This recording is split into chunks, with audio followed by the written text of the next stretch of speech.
Vice President J.D. Vance has postponed his trip to Switzerland for talks with Iran. Now, this comes as Iran threatens more attacks if the U.S. violates the peace agreement. Here's Vice President Vance addressing the skeptics. Roll it. I certainly think they recognize the leverage that the United States has over them. We've seen that in a number of our conversations. We've seen that just in their behavior over the last couple of days. They certainly recognize that the United States has great leverage. Will that ultimately lead to a change in behavior? I don't know.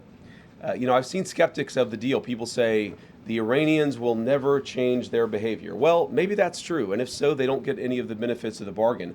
But isn't it worth trying? House Armed Services Committee member Mike Turner joins us now here in New York. In what way would you say that you are a skeptic of this deal? Well, Stuart, I think everybody is a skeptic of Iran, and you have to start from that point. Yep.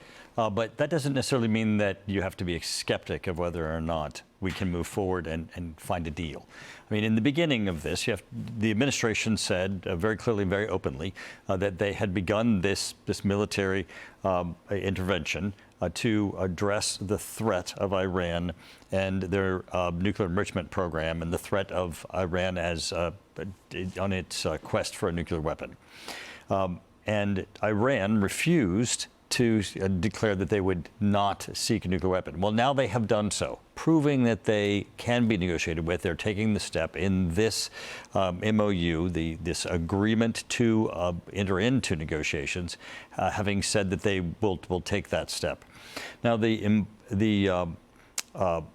embargo, the blocking of the straits was a result of their having blocked the straits, and that also is addressed in this agreement. So opening of the straits, the addressing of the issue of their nuclear program and their enrichment are now part of the negotiations that will go forward, and we'll have to see.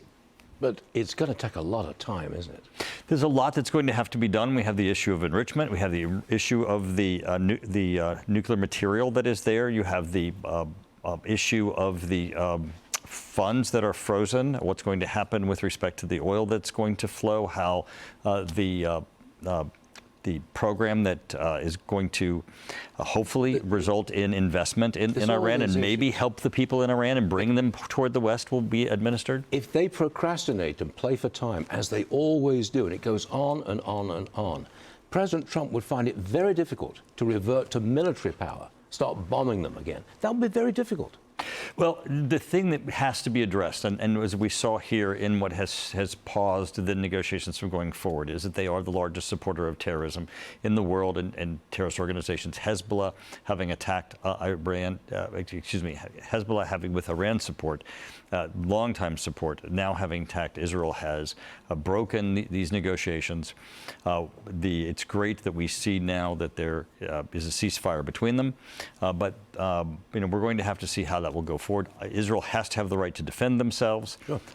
There has to be stability for Lebanon itself. They have to have their sovereignty respected. These attacks are happening by Israel upon Hezbollah in Lebanon, not attacks to Lebanon. So hopefully we can have some stability in the region. A lot of hope out there, isn't there? All right, yes, change the subject. Ukraine unleashed its largest drone strike yet on Moscow. I don't know how many drones went over there, but they hit Moscow.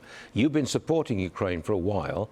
Is this war, is Ukraine beginning to get the upper hand? Do they have an advantage now that Mr. Trump has made his peace deal with Iran? Well, one thing's for certain, this is a complete war of aggression by Russia, and we're seeing just the murderousness of Russia as they're attacking innocent civilians in Kyiv.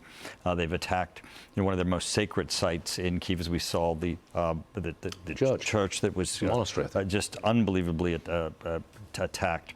And now you see that Ukraine, through the perfection of their technology, is being able to take these attacks to Russia themselves, as Russia has been ineffective in being able to push forward into Ukraine. It's destabilizing Russia. What the United States needs to do now, the United States needs to move forward with sanctions against Russia, making it more difficult for them with their oil economy to support this murderous aggression against And you think Russia. that would bring them to the table? There with is Ukraine? certainly support in Congress to do so. Every time that there's been support for Ukraine on the House floor, it's been overwhelming, over 300 votes out of 435. The United States needs to support the Ukrainian people and bring this war to an end. Got it. Congressman, thanks for joining us. Always a pleasure. Thank you very much, sir. Appreciate it.